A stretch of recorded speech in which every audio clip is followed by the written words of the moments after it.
it's a privilege, General, to be here with you. And what an honor for all of us in this room to share this room with you and to listen to your thoughts today. Thank you. Thank you. So I have a bunch of questions. I have about 6-7 questions, and after that, we'll open it up to the audience and they can ask you anything, and I'm sure that they will have a lot of questions themselves.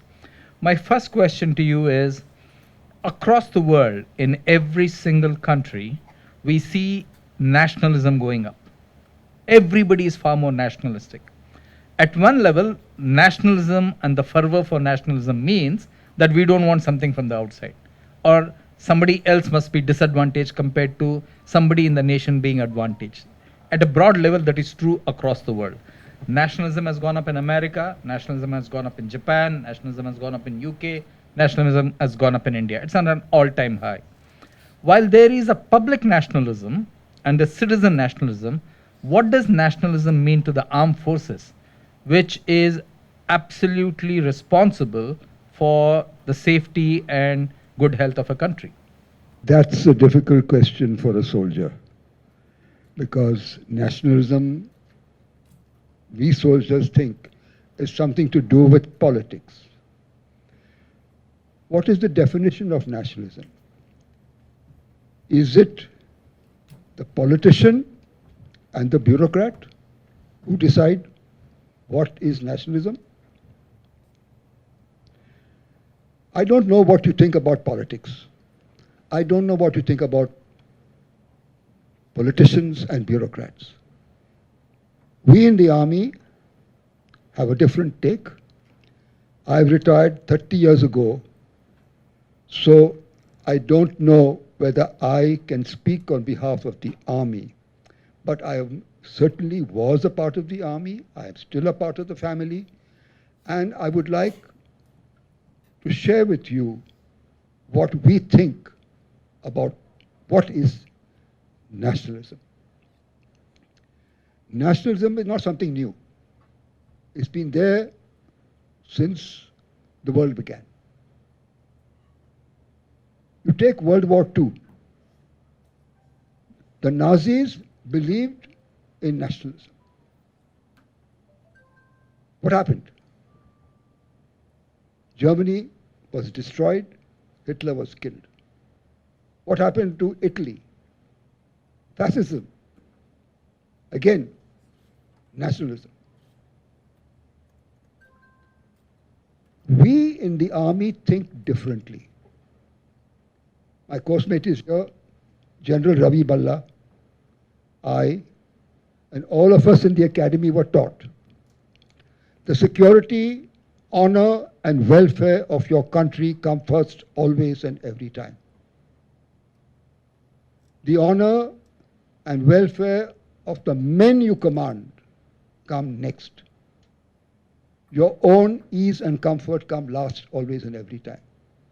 I'd like to develop on that. When we say country first, it doesn't mean the physical features of India. India is an idea. It means the people of India. They come first. The country and the people of India come first. Our soldiers come next. Why should they come next? Because if they don't come next, who will defend this country? You've got to have the best soldiers with the right values, competent soldiers to fight and defend this country and ensure victory in war. As far as the army is concerned, I think the word which governs how we fight is the word love. Now you may think that love is not a very military word, but it is on the altar of love that men and women in uniform put their lives in the line of fire and, if necessary, make the supreme sacrifice. Love means love for the country, love for the flag, love for the Constitution of India, love for democracy, love for the army, love for the regiment, love for the battalion, love for the life we live, love for adventure. But the country always comes first. No sacrifice is big enough for the country. The army is expendable. The officers and men are expendable. But the country and the honor of India is not expendable. That is what we believe in. I'll give you a small story to tell you what we think about honor, love, sacrifice, belief, trust, faith, hope. My battalion, the 4th Battalion, the 5th Gurkha Rifles, was involved in the 1971 war. In the first battle, in the Battle of Gurugram, we did not have RT support. So the CO decided, he didn't say, fire support nahi hai, nahi kar sakta hai. He said, doesn't matter. We will do it. We will use the Gurkha kukri. We will launch a surprise attack at night. We launched the attack. I was not there. I was still in staff college. We used the kukri with abandon. We cut off 32 Pakistani heads. They ran away. And after that, they didn't have the guts to face us. The next attack, because we were successful in Gurugram, we were given capture Ghazipur. We captured, I don't want to take a very long story because there's not enough time. We captured Ghazipur. Now, we had entered the war with 18 officers. We lost 3 killed and 4 wounded in these 2 battles. How many were left? 11. Now the CO wanted time to reorganize the battalion, but the corps commander was a man in a hurry. He said, I want Sylhet to be captured. The brigade, what is a brigade? A brigade is 3 times the strength of a battalion. So if a battalion is 1,000 men, a brigade is 3,000 men.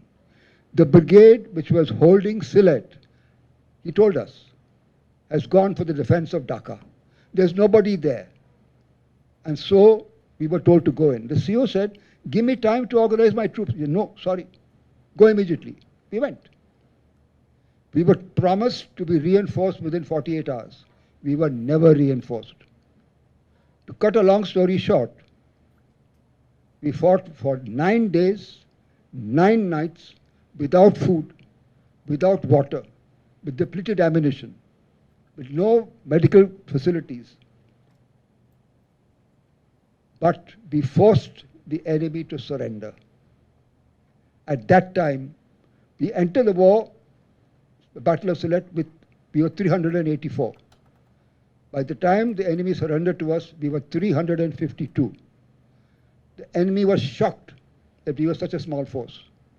They said, when the brigade commander came to take the surrender, they said, is helicopter mein kaun aaya? So commander said, I have come. Aren't you here? He said, no. What is here? Half a battalion. They were shocked. We were shocked when 3 brigadiers, 2 full colonels, 170 officers, 290 JCOs, and 8,000 troops surrendered to us. They were 20 times our strength. This is what the army believes in. Country first. No sacrifice is big enough for the country. That is what we believe is nationalism. It's a different belief of the politician and the bureaucrat. But the citizen of today is bombarded with what the politician feels is right. Today, if you contradict a politician, you are anti-nationalistic. Is that what democracy is all about? So, I hope I've been able to convey to you what the army thinks about the country. It's always in one word, love and country first. Have I answered your question? Yes, thank you very much, General. That was wonderful. And I think your storytelling was absolutely fantastic when you narrated those incidents. One could feel the emotion and the passion in it. My next question for you is, you are asked to lead something, you were told go and do something. You disagreed with the plan from the head office, your command, and said, look, no, I don't think this is the correct way of doing it. There's another way of doing it. Okay, and finally, the head office listened to you, and you went and did it your way, and you're successful. My question is that level of intellectual honesty there today in the world? See, I think, firstly, it wasn't me. It was the CEO of the first fifth. It was Lieutenant Colonel Suresh Gupta, which Mohit has told you something about that battle. The title of the story in the book is The Gates of Ratoke. Ratoke was the Gurdwara. I think Mohit has already described quite a bit of that story. I'll just add a little more.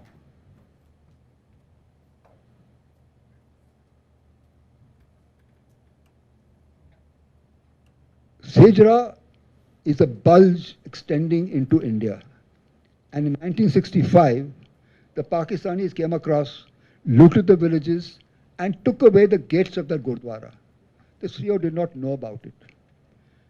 The CEO visited the Gurdwara and was listening to the Granthi and the hymns, and he was about to leave when the Granthi said, Saab, baithiye, I have to tell you something. So have langar with me. So he ate with him and he said, the Granthi previous to me who has died, before he died said, don't worry about the gates, a Gurkha CEO will come and bring the gates back. So he said, what gates are you talking about? The gates of the Gurdwara, which were taken away by the Pakis. So the CEO said, okay, that's one more task I have to do. But the problem was different. The problem was that the battalion had to attack and capture Sejra. There were two options, the eastern approach and the western approach. We were to attack on the western approach. And the western approach was recceed by all our troops, gunners, armored corps, tankmen, signalers, engineers.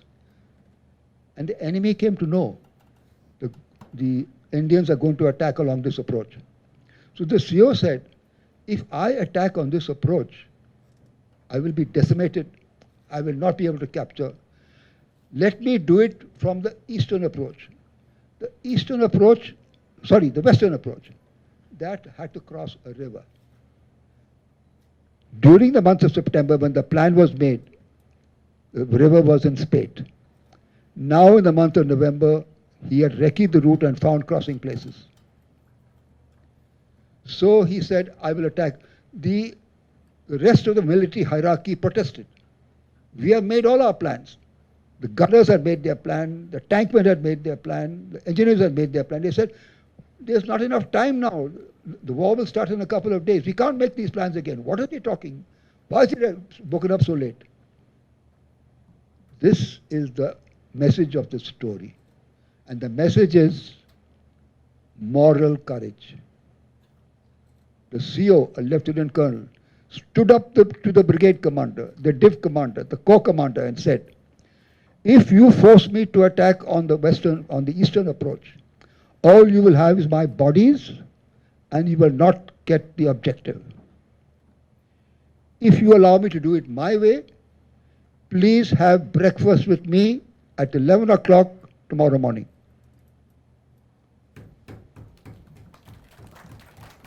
The great thing about the army is that the seniors listened to him. We launched the attack across the river. We captured Sejra. And the Newsweek, I don't know whether you remember, those days there used to be a magazine called, one is the Time magazine, American magazine, and the other was Newsweek. Published a picture of the CEOs. He left his trousers behind and ran away. We captured Sejra. We captured anti-tank guns. We captured mortars. We captured machine guns. 3 truckloads of rifles and ammunition. And Sejra was ours.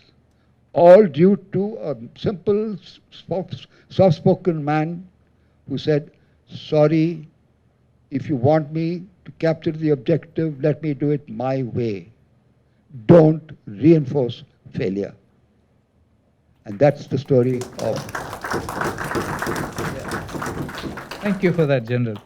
There's another story along similar lines you talk about that Mrs. Gandhi called Sam Manekshaw and said, look, we need to go to war with Bangladesh or we are going to be confronted with this. And he said, I cannot do it, I need time. And that's remarkable, in the light of that story. What did you learn from that? And because Sam Manekshaw was a legendary, military person for the whole country. And again, this is about speaking truth to power and buying time. And how did he go about it, and how did the army rally behind this whole story? Yeah, the thing about Sam Manekshaw is that he had guts. He had guts to tell the Prime Minister, Madam Prime Minister, do you think you are God? So she says, no, he said, have you read the Bible? So Swaran Singh, the foreign minister, said, General Manekshaw, what has the Bible got to do with it? So he said, God said, let there be light, and there was light. And Madam Prime Minister says, let there be war. But that's not possible. Why? He said, firstly, I've been begging the Ministry of Defense and the Ministry of Finance to give me the wherewithal to make my army relevant and competent, and they have done nothing. Number one. Number two, this is the month of April. The monsoons will start. The rivers will become seas. The ground will become soft. The tanks will get stuck. My men are not trained for this type of warfare. I need to build up bridging materials because it's a riverine country. I need to get ammunition forward. I need to get the hospitals tuned up to accept casualties. There's so many things which have to be done. Today the crops are cut. I will require all the trains possible to take my troops forward, to do the dumping. There will be a famine in this country. So, the previous Raksha Mantri, Y.B. Chavan, and another minister said, the chief is getting cold feet. Replace him. Sam said, you will have my resignation on your table if you force me to attack Madam Prime Minister. Let me do it my way. Just like the CEO said earlier. Let me do it my way. She said, Sam, what is that? She said, get my army, get the Ministry of Defense and the Ministry of Finance to give me what I want. Only 8 tanks are functional today in the whole army. And give all the other reasons I just told you. Luckily, we had a strong Prime Minister who understood what Sam said. And we won an outstanding victory. In 13 days, the whole world understood and respected India because we wound up this war in just 13 days. East Pakistan was liberated and Bangladesh was born. Thank you, General, for that. But the question is, do we have that type of leadership today? Who am I to say so? It's for you to say. You know what's happening. You know what the government has said. Agnipath. I talk to the men. When you are asking the men to serve only for 4 years without a pension, the men said, Saab, will people risk their lives when they're not going to be given a pension? I don't know. It's for you to decide. It's for you to speak.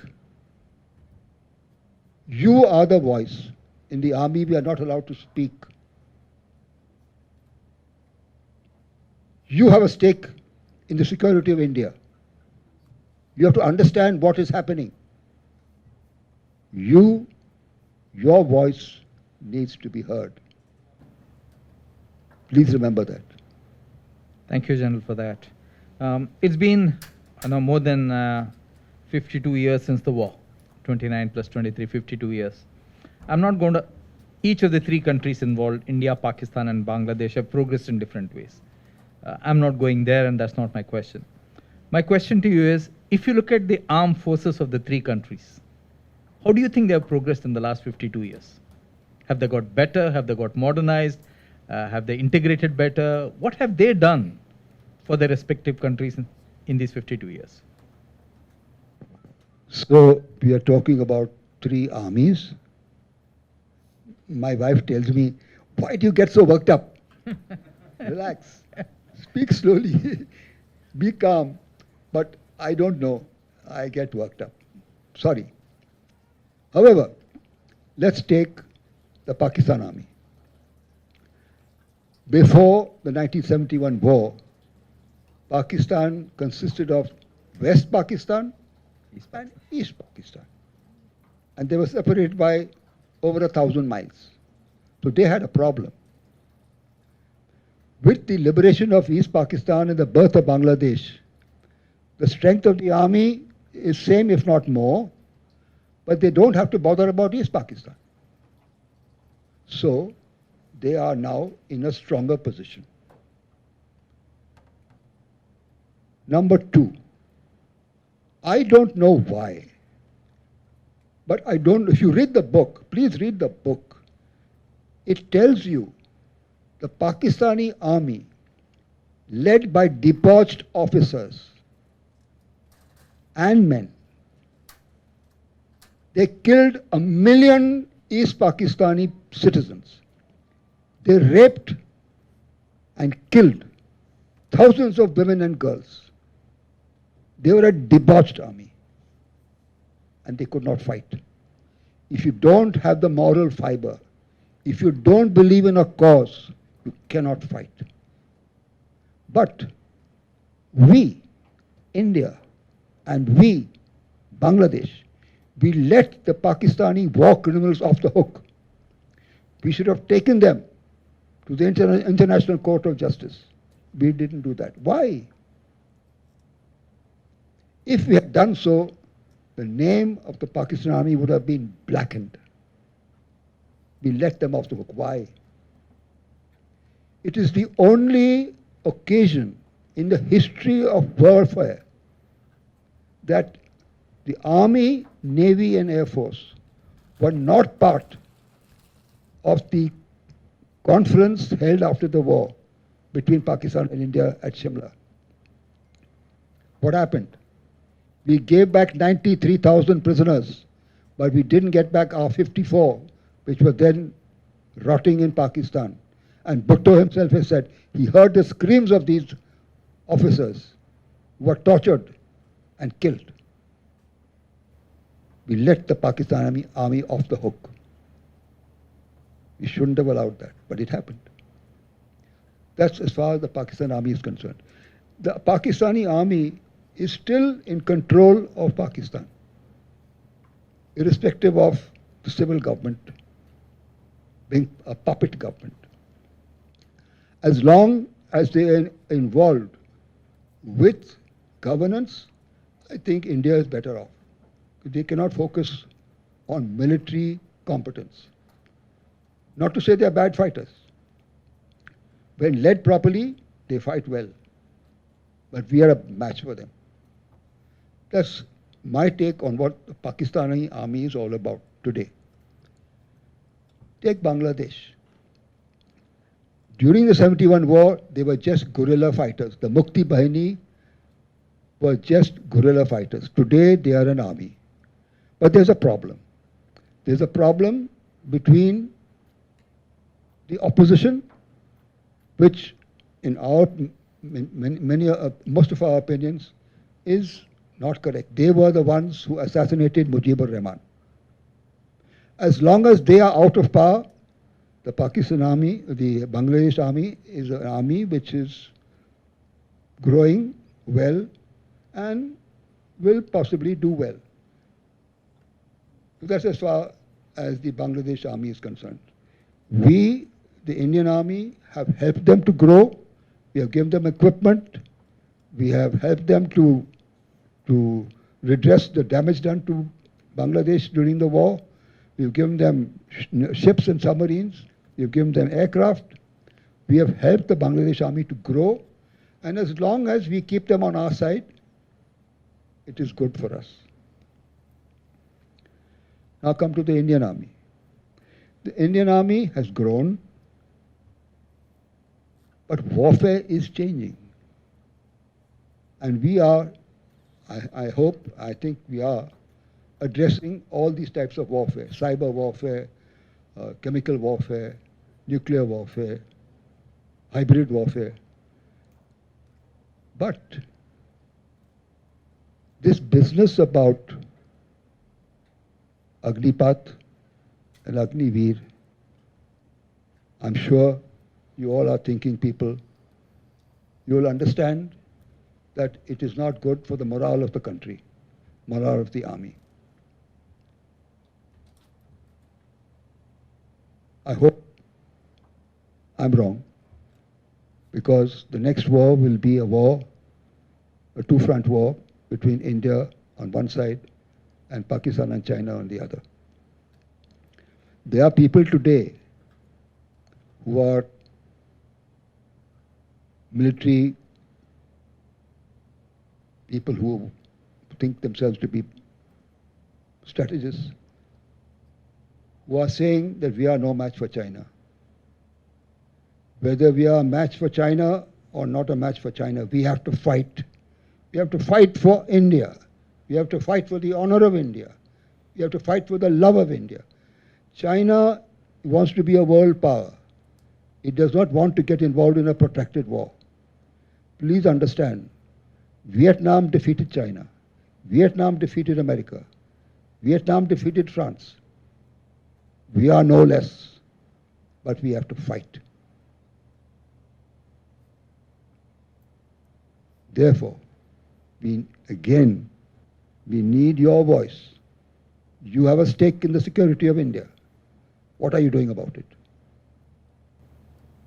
Thank you, General. You touched on this, and I was going to ask you anyway. The armed forces of the past were involved in physical wars. Today, with technology has become rampant, across the world in any sphere of war, in any sphere of the armed forces.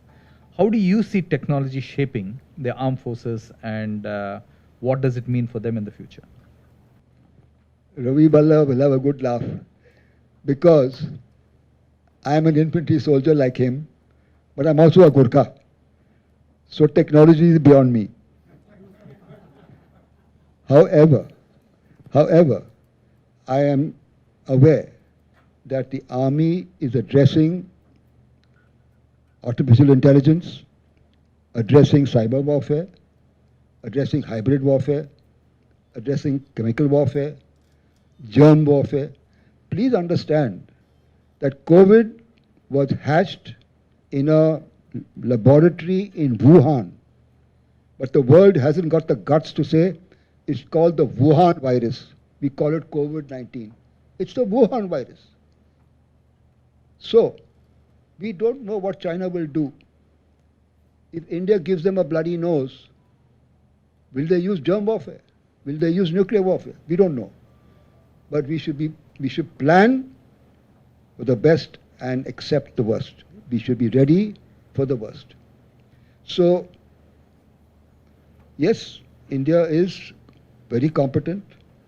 I think we are a match for China in technology, and I hope if we have a war, we will give them a lesson they will learn for their lives. Thank you. My last question before I turn it over to the audience is about leadership. You and General Ravi Balla are from a generation of leaders who did so much for the country and inspired many people. If you look over the last 50 years, how do you think leadership and its principles and its practice have changed in the armed forces? Values of leadership never change. Men change, governments change, politicians change, but the values of leadership never change. Leading men into battle is a privilege given to very few, and it falls on the shoulders of young officers who lead their men from the front. They don't say, तुम आगे जाओ, मैं पीछे आ रहा हूँ. They say, follow me. मेरे पीछे move. They are right in front. As I explained to you earlier, in a 13-day war, my battalion, the 4th Battalion, the 5th Gurkhas, lost 4 killed and 7 wounded. Only 7 out of 18 survived without blemish. And therefore, leadership is very important.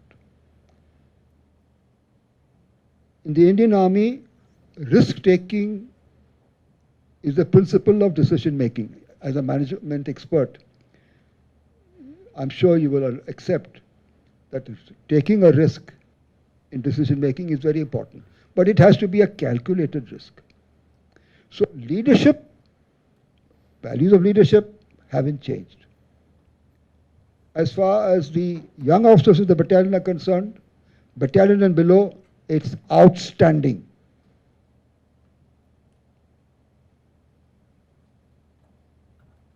What is the matter of concern is the government does not like strong chiefs. That's sad.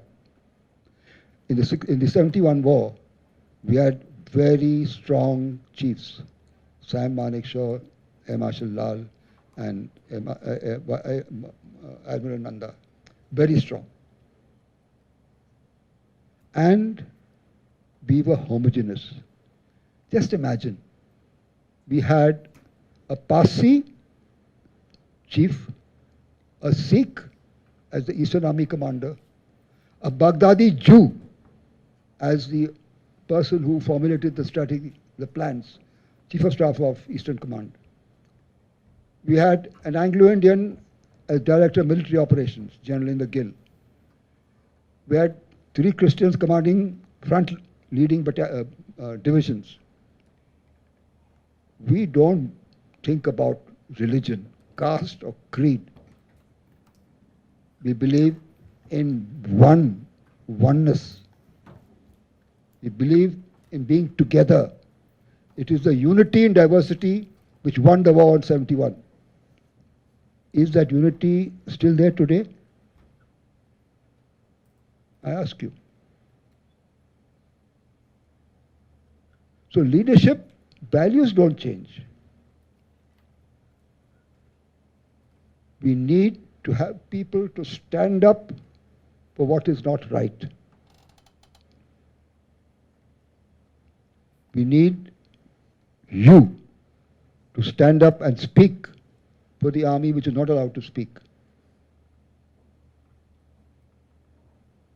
Leadership is very important. I am no one to judge the military hierarchy today. It is for you to know what's happening and to consider whether we need to have strong leadership, particularly in war. If you can't stand up, you know what happened in 1962? We had an army which gave in to what the politicians said, and we suffered a humiliating defeat at the hands of the Chinese. Will that happen again? I hope not. But the question is very relevant. We need to have strong leaders right from the bottom to the top, military as well as civil. And as I said, honor of the country must always be intact. And that can only happen if we are strong. Thank you, General. Honor of the country comes first, should be intact. Okay? Over to you, the wonderful audience. You're free to ask General Cardozo any questions that you have. Most welcome. Anyone, just raise your hand and shoot the question. If there are no questions, it means that I have. No, there are already hands up. Yes. Hands up. So how it feels when, as an ex-serviceman, when people question, not people, but people with political mindset ask about the capability of our army. Recently it happened, like when the surgical strike happened and then the air strike happened. See, whether you are in uniform or you're a civilian, I don't think we should bother about what people think. You should be competent. You have to face yourself in the mirror. You have to understand that your competence as a military man, depending on that competence, is the security of India.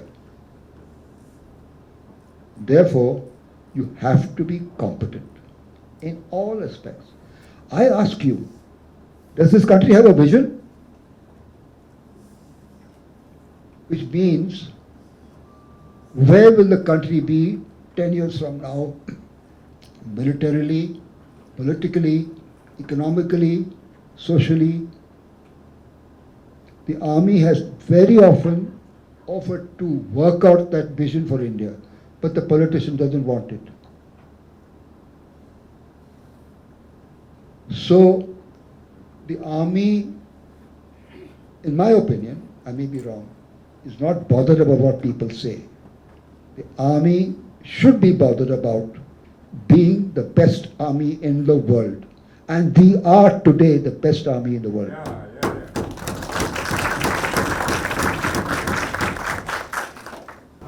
Hello sir, my name is Vishal.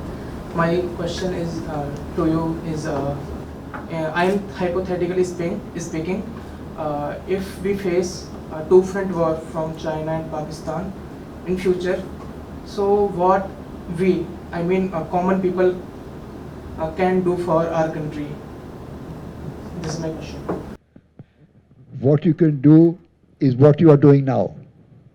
Okay. Ask the same question of the government. Yes, What if the it's a common serious people- matter. Yes. What you are saying is absolutely right. Hmm. As far as I can see, the army is aware that this will happen, and we are preparing ourselves for a two-front war because that's what's on the cards. I don't think we have a problem. Based on what you are saying, many more divisions have been raised. Some corps headquarters have also been raised. We are aware of what will happen if there's a two-front war, and we are preparing for it. So I'm not saying there will not be a problem, because who will support us? Will America support us? No. They are very unreliable ally. Yes, I know. Second, will Russia help us? No. Russia helped us in 1971. They were a great source of strength to the Indian Army, Navy and Air Force. But today, because of the war in Ukraine, they are now closer to China. Yes. Yes. So, will Russia go out of its way to help us like in 1971? No. I don't think so. No. But they will be neutral. So who will help us? UK? No. France? No. Germany? No. Common people, I think.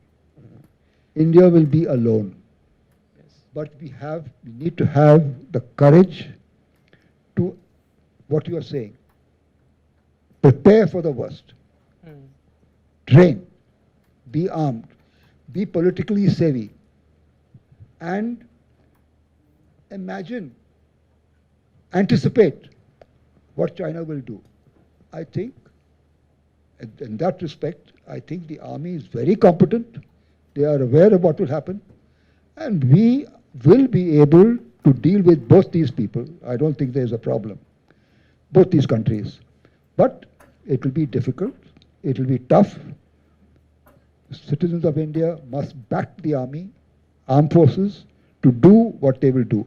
Army personnel, military personnel are not afraid to sacrifice their lives for the country.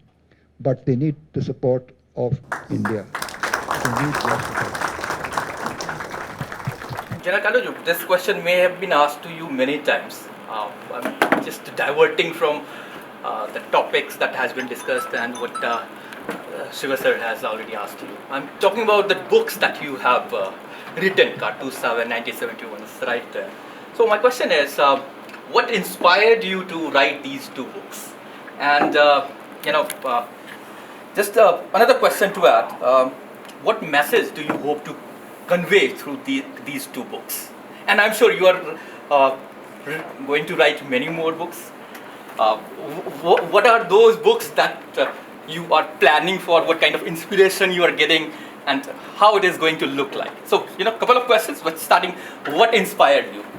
Okay, thank you. I'll answer the second question first. I am now 86 years old. I've got lots of stories in my head to tell, but I don't know how much time I have left. So, God willing, I will continue to write. What inspired me to write? 1971 war. See, I'm not trying to boast or whatever, but I took part in 3 wars. So I have gone through a lot, like my coursemate here, General Ravi Balla. We have walked the same path through same difficult times, but the citizens of the country are not aware of what the army, what the armed forces is all about. How we live in peace and how we fight and die in war. You all don't know. And therefore, I felt history is being written, history of India, all the wars have been written by the government and by many people. But history is not everybody's cup of tea. Everybody doesn't want to read history which is heavy. And I thought, I must bring the story of the Indian soldier, his courage, his honor, his love, his self-sacrifice, his bravery, to the Indian people through stories. Because everybody loves the story. And if the story is well told, the reader is king. The reader will judge whether my stories are good enough. But it is the stories I was inspired that I need to bring to the Indian citizen what happens in war. There are just 13 stories in this book, 1971. There are many more stories, but I was told you can't go beyond so many pages. So I had to restrict myself. Maybe I'll write another one on 1971, but there's also 65, there's also 62, there's also 1999, there's also counterterrorism, there's 61, the Goa. There's so much to write about. Somebody has to tell it in the form of stories. As far as Cartoos Saab is concerned, I was asked to write this book about 15 years ago. But we in the army don't like to blow our own trumpet or beat our own drum. We don't talk about ourselves. So I said, no. But then 2 things happened which made me change my mind. And I said, this is another book which tells the story not of Ian Cardozo alone, but of stories of others like Ravi Balla and others who walked the same path, faced the same problems, fought the same wars. He fought in 71 and he's part of the Battle of Bogra. So all of us had different battles fought, all together come in stories.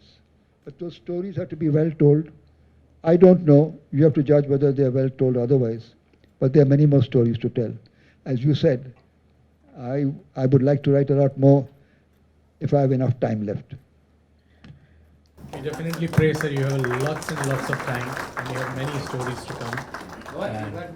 I was part of a brigade as a staff officer, and I want to tell you what Ian has told you about the leadership of the Indian Army.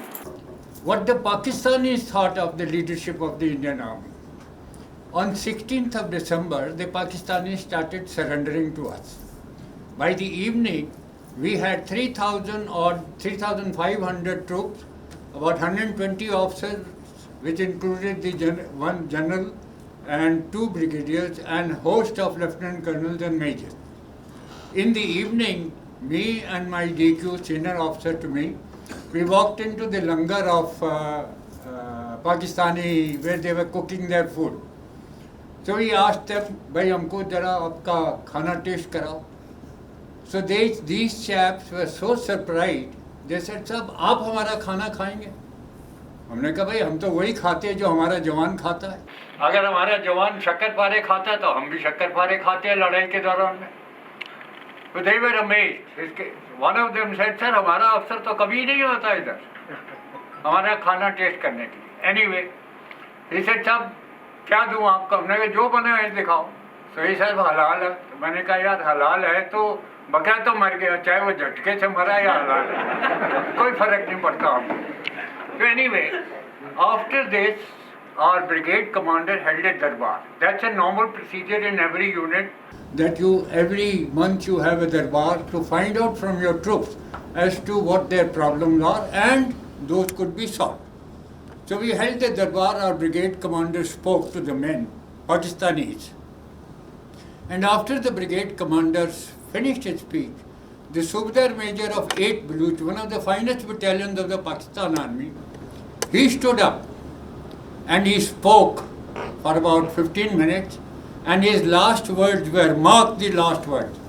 He said to our brigade commander, "Saab, tere afsar te sade jawan milke duniya fatah kar diye."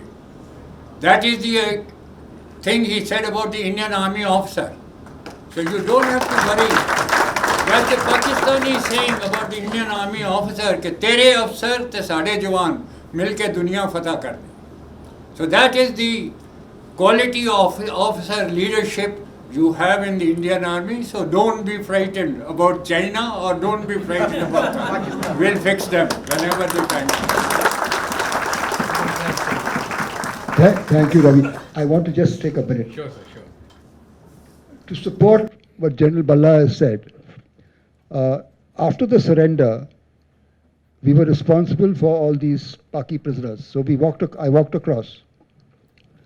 And we had gone into Sylhet without blankets, we kept barsatis, we had nothing against the cold.